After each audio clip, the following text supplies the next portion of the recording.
রিস্কের বাংলা হচ্ছে জীবন উপকরণ, ইংরেজিতে বলে সাস্টেনেন্স বা প্রভিশন।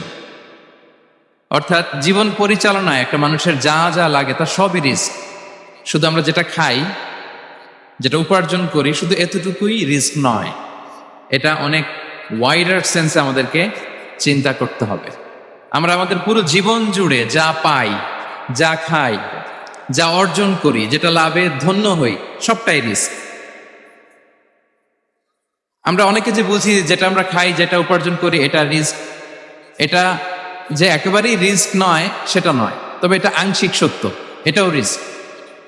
অর্থ, খাদ্য, জাগতিক সম্পদ এটাও রিস্ক, কিন্তু এটা রিস্কের সর্বনিম্ন স্তর, the lower level of provision, the lower level of risk হচ্ছে এই যে খাদ্য, অর্থ, জাগতিক সম্পদ। রিজিকের সর্বনিম্ন স্তর হচ্ছে এটা। আর রিজিকের সর্বোচ্চ স্তর হচ্ছে ফিটনেস। সুবহানাল্লাহি ওয়া বিহামদিহি।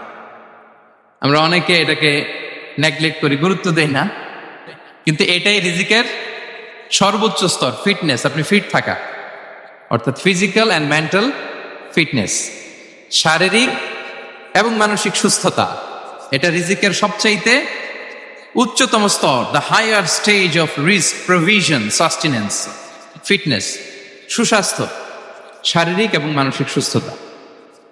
কারণ আমাদের স্বাস্থ্য যদি ভালো না থাকে, ফিজিক্যালি মেন্টালি যদি আমরা ফিট না হই, পৃথিবীর সব নেয়ামত আমার পায়ের সামনে হাজির করলেও আমি কিছুই উপভোগ করতে পারবো না।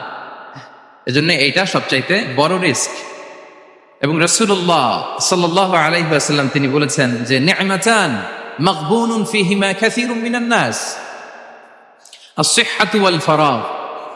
দুটি নিয়ামত আছে যে দুটি নিয়ামতের ব্যাপারে মানুষ খুবই গাফেল, উদাসীন, গুরুত্ব দেয় না।